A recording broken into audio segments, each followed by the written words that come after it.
Pendant un mois, c'est Speed Théâtre qui t'emmène dans les coulisses du Festival Off d'Avignon. De retour sur Speed Radio pour une nouvelle interview théâtrale. Alors je suis avec la compagnie Caravane qu'on a eu justement dernièrement pour leur spectacle Quand je serai un homme et Quand je serai grande. Mais là, on va parler d'une autre pièce qui s'appelle Rhinocéros, qui est jouée à 15h30 à l'Optimiste du 7 au 30 juillet, avec des jours en off. Relâche mercredi et sinon c'est joué tous les jours. Quelle est l'histoire de cette pièce ? C'est le personnage qui s'appelle Béranger qui un jour dans une ville voit passer un rhinocéros. Tout le monde se demande dans la ville que fait ce rhinocéros, et petit à petit au fur et à mesure des jours on s'aperçoit qu'il y en a de plus en plus, jusqu'au moment où on se rend compte qu'en fait c'est les gens eux-mêmes qui se transforment petit à petit en rhinocéros, et Béranger va rester le seul à ne pas se transformer. Parce qu'il n'a pas envie de suivre ce que tout le monde fait. Il a envie de rester, d'avoir sa libre pensée, je ne sais pas comment dire. Et donc il va résister jusqu'au bout. Qu'est-ce qui change par exemple entre la pièce à la base de l'UNESCO et vous ? Comment vous avez réussi à retranscrire en tout cas l'écriture littéraire à l'écriture d'un spectacle vivant ? En fait, Ionesco a d'abord écrit la nouvelle, la version qu'on joue, c'est-à-dire c'est une petite nouvelle de entre 26 et 27 pages, qui est donc écrite à la première personne. Donc on a pris le texte tel quel et on l'a mis en scène. Et 2 ans plus tard, on lui a demandé de la transformer en vraie pièce de théâtre avec 17 personnages, une pièce qui dure 2h30, un peu plus développée. Mais là, ce qui nous intéressait de travailler sur cette nouvelle, c'était justement ce côté condensé. Et ça raconte quelque chose qui s'est déjà passé. C'est lui qui s'interroge en fait sur pourquoi lui veut résister, pourquoi les autres ont cédé, pourquoi tout le monde a suivi le mouvement, et qu'il s'interroge sur là-dessus, quoi. Et après je dis il, mais ça peut être elle, et c'est pour ça que cette année c'est un spectacle qu'on a créé il y a en 2015, mais qui est repris aujourd'hui par Catherine. Et au moment de changer le rôle, parce que je pouvais pas le faire, on s'est dit oui, ça pourrait être très bien une femme qui raconte cette histoire, parce que ça lui est arrivé. Donc voilà, Catherine reprend le flambeau. Donc ce spectacle n'est pas dans son écriture une nouveauté 2022, mais c'est une nouveauté Avignon 2022 quand même, car c'est Catherine qui reprend le rôle et le joue pour la première fois cette année, et c'est au Festival d'Avignon 2022. Tout à fait, oui. C'est ma première. Voilà, on a évidemment fait des filages, on a répété, on a eu quelques publics, mais c'est ma première, ouais. Comment vous avez pensé la mise en scène ? La nouvelle de Rhinocéros, elle a été montée souvent et de façon très différente. Et moi, ce qui m'avait frappé, puisque j'en étais le metteur en scène avant d'en devenir maintenant l'interprète, en lisant Ionesco, ses écrits, etc., et pourquoi il avait écrit cette pièce, et pourquoi un rhinocéros, etc. Donc il racontait comment il se sentait seul en Roumanie quand tous ses amis et sa famille devenaient extrêmes, en fait, avaient des idées extrêmes et fascistes. Et il disait je serais devenu fou si j'étais resté dans mon pays. Donc il a quitté son pays pour cette raison. Et ça m'a frappée, et je suis partie de là en fait pour justement installer ce personnage dans un univers à la fois d'enfermement et à la fois de folie. Et donc on ne sait pas très bien où il est, ce Béranger, mais en tout cas il est enfermé, ça c'est sûr. Il est seul comme un chien, ça c'est sûr. Et il est dans un univers un petit peu quand même aseptisé, oui. Voilà, il est surveillé et tout ça n'est pas complètement normal. Donc, et puis parce que justement il raconte. Donc il est... Alors, je dis pas tout parce que ça fait partie de la mise en scène et de la surprise un peu du spectacle. Il raconte une chose qui est déjà arrivée. Donc voilà, où est-ce qu'il en est lui ? Pourquoi est-ce qu'il peut raconter ça ? Quel recul est-ce qu'il a par rapport à ça ? Et c'est ça aussi qui est intéressant et qui est très accessible. Parce que souvent quand on parle de Ionesco ou de Rhinocéros, les gens peuvent parfois s'effrayer en disant « Oui, non, mais Ionesco, c'est trop absurde pour moi, je n'adhère pas trop à l'univers et tout ça. » Et cette nouvelle, en tout cas, de Rhinocéros, et c'est là l'avantage de la pièce, parce qu'on avait monté aussi la pièce, donc on la connaît bien. La nouvelle est extrêmement accessible. C'est-à-dire qu'elle parvient d'un trait, bam, comme ça. Parce que tout le monde s'identifie à Béranger et que c'est terrible en fait d'être tout seul, de se dire je suis tout seul, est-ce que je peux résister à ça, quoi. Et la nouvelle, comme elle est hyper concentrée, on l'accompagne pendant à peine 1 heure, 55 minutes, et on ne le lâche pas en fait. On ne lâche pas cette dégringolade, puisqu'on part d'un environnement où il est bien, il a des amis, tout va bien, au fait qu'il soit seul.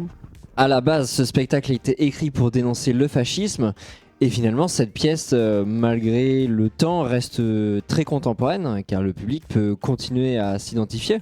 Ah oui, parce que c'est beaucoup plus... Enfin, vraiment, la pièce parle de choses beaucoup plus larges que la montée du fascisme.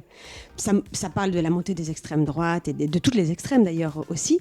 Mais je trouve que ça parle beaucoup, et là, après le Covid, c'est flagrant, ça parle beaucoup de la difficulté aussi de communiquer calmement avec les autres sur des sujets un peu touchy. Ça parle de l'uniformisation de la société, en fait, pour se sentir bien, ou bien ça parle aussi aux jeunes, parce que ne fût-ce qu'au collège, en fait, on a une obligation de s'aligner sur les autres pour être normal dans la norme, qui est terrible et qui est souvent pesante. Et ça parle beaucoup de ça, Rhinocéros.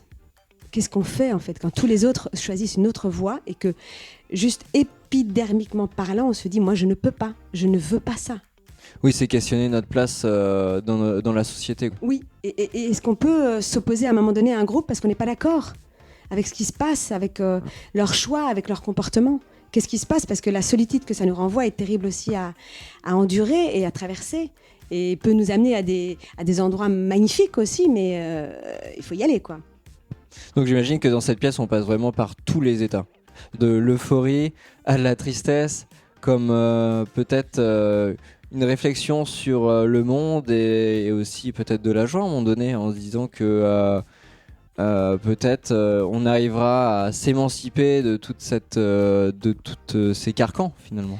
Oui, je pense que malgré la dureté du propos, ça donne de l'espoir de se dire, ben oui, moi aussi j'ai envie de résister comme Béranger en fait, et de, quel que soit le sujet, de mener mon chemin à moi, parce que finalement c'est ça qui nous guide dans la vie, c'est quelque part de vivre sa vie et pas celle des autres, quoi. Donc je pense que malgré la dureté du propos, le public en sort avec galvanisé de quelque chose, en fait, en se disant, ah, allez, faut y aller, quoi. Et en 3 mots, si vous deviez donner envie à quelqu'un d'aller voir ce spectacle Moi, le premier, un des mots, ce serait espoir. Moi, je trouve qu'il y a beaucoup d'espoir là-dedans, parce que justement, on se dit, ça peut être possible. On peut s'en sortir. Oui, puis c'est l'occasion de découvrir une écriture hyper classique, hein, Ionesco, voilà, tout le monde connaît, de façon ludique, amusante, pas parce que la pièce est amusante, mais parce que tout d'un coup, on espère que le spectateur ne décroche pas pendant 1 heure, on le tient en haleine pendant 1 heure, parce que du coup, que ce soit Stéphane avant ou moi, on interprète tous les personnages. Donc on passe par beaucoup de personnages et d'états. Et d'ailleurs, le public aussi peut s'identifier à différents personnages dedans, hein, pas forcément qu'à Béranger. Donc je crois qu'il ne voit pas le temps passer. Il découvre... souvent, moi, quand je traque, je dis, et qu'on me dit « Ah non, mais j'aime pas Ionesco », je dis je vous fais un pari. Venez, et je vous assure que je vous rembourse, on en parle après. Mais si, tout d'un coup, vous vous ennuyez, si vous comprenez rien, quoi, je dis ça, c'est pas possible. La pièce, l'histoire est tellement directe et tellement parlante que... Après, on ne peut jamais tout aimer, mais c'est une façon de découvrir peut-être ou de redécouvrir un classique, de manière contemporaine. Oui, et puis c'est toujours bateau de dire ah les classiques ça parle toujours, mais oui, ça parle toujours. Ça vient de là en fait qu'ils deviennent des classiques. C'est un élément qui reste encore d'actualité donc. Oui, et puis Ionesco c'était intéressant de voir pourquoi il avait choisi le rhinocéros justement. Cet animal qui à la fois fascine, et c'est vrai que par exemple tous les petits-enfants ils adorent les rhinocéros, souvent. Il est fascinant mais il est effrayant, parce qu'on ne peut pas communiquer avec lui, il peut quand même nous écraser facilement. On ne l'apprivoise pas trop, il trace, il a cette cuirasse où on se dit mais comment le toucher, quoi, comment lui parler, comment... Il y a un endroit où on peut vous trouver sur les réseaux sociaux, sur les internets? Alors oui, on a un site www.compagniecaravane.fr. Ça, c'est le site de la compagnie avec tous nos autres spectacles aussi.